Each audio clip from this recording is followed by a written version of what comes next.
ಒಂದು interstate job ಫ್ರಾಡ್ನಲ್ಲಿ ತೊಡಗಿರುವ ಆರೋಪಿಗಳನ್ನು ಬಂಧಿಸುವಲ್ಲಿ ಯಶಸ್ವಿಯಾಗಿದ್ದಾರೆ. ಇದು ಕಾರ್ಯಾಚರಣೆ ಮೂಲತಃ ಯಾವ ರೀತಿ ಆಯಿತು ಅಂತಂದರೆ, ಒಂದು ರ್ಯಾಂಡಮ್ ಫೋನ್ ಕಾಲ್ನಿಂದ ಒಬ್ಬ ಸ್ಥಳೀಯರಿಗೆ ಒಂದು ತಂಡ ಸಂಪರ್ಕ ಮಾಡ್ತಾರೆ.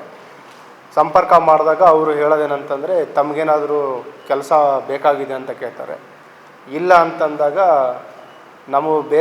ನಮ್ಮ ವೃತ್ತಿ ಇರೋದೇನಂತಂದರೆ, ಬೇರೆ ಬೇರೆ ಇಲಾಖೆಗಳಲ್ಲಿ ರಾಜ್ಯಗಳದಿರ್ಬೋದು ಅಥವಾ ಕೇಂದ್ರ ಸರ್ಕಾರದ ಕೆಲವು ಹುದ್ದೆಗಳಲ್ಲಿ ಕೆಲಸ ಕೊಡಿಸ್ತೀವಿ. ಪ್ರತಿ ಕೆಲಸಕ್ಕೆ 5ರಿಂದ 10 ಲಕ್ಷ ನಾವು ಚಾರ್ಜ್ ಮಾಡ್ತೀವಿ.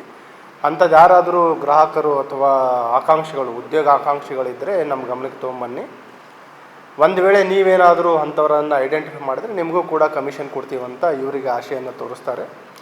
ಅದರಲ್ಲಿ ಇನ್ನೊಂದಷ್ಟು ಏನಾಗುತ್ತೆ ಅಂತಂದರೆ, ಕೆಲವು ಮುಂದುವರೆದಾಗ ಈವನ್ ಈಗೇನು ನೀಟ್ ಎಕ್ಸಾಮ್ ನಡೀತಾ ಇದೆ, ಅದರಲ್ಲೂ ಕೂಡ ಮೆಡಿಕಲ್ ಶೀಟ್ಸ್ಗಳು, ಒಂದು ವೇಳೆ ನೀಟಲ್ಲಿ ಎಕ್ಸಾಮಲ್ಲಿ ಪಾಸ್ ಆಗಿಲ್ಲ ಅಂತಂದರೆ ಪೇಮೆಂಟ್ ಶೀಟಲ್ಲಿನೂ ಕೂಡ ನಿಮಗೆ ಅರೇಂಜ್ ಮಾಡ್ತೀವಂತ ಇವರಿಗೆ ಆಶೆಯನ್ನು ತೋರಿಸ್ತಾರೆ.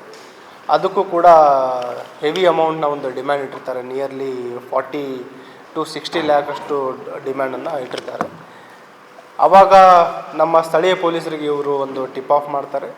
ಲೋಕಲ್ ಪೊಲೀಸ್ ಮತ್ತು ಯಾರಿಗೆ ಸಂಪರ್ಕ ಮಾಡಿದರೆ ಅವರೆಲ್ಲ ಸೇರಿಕೊಂಡು ಇವ್ರಿಗೆ ಇಲ್ಲಿ ಆಕಾಂಕ್ಷಿಗಳು ಇದ್ದಾರೆ ಅಂತ ಹೇಳಿ ಇವ್ರಿಗೆ ಕರ್ಸ್ಕೊತೀವಿ. ಕರ್ಸ್ಕೊಂಡ ನಂತರ ಇಲ್ಲಿ ನಮ್ಮ ಅಪರಾಧ ತಂಡದ ಸಿಬ್ಬಂದಿಯವರು, ಕ್ರೈಮ್ ಟೀಮ್ ಸಿಬ್ಬಂದಿಯವರು ಏನು ಒಂದು ಪ್ರಾಸ್ಪೆಕ್ಟಿವ್ ವಿದ್ಯಾರ್ಥಿಗಳ ಉದ್ಯೋಗಾಕಾಂಕ್ಷಿಗಳ ಪೇರೆಂಟ್ಸ್ ಥರ ಅವರಿಗೆ ಸಂಪರ್ಕ ಮಾಡ್ತಾರೆ.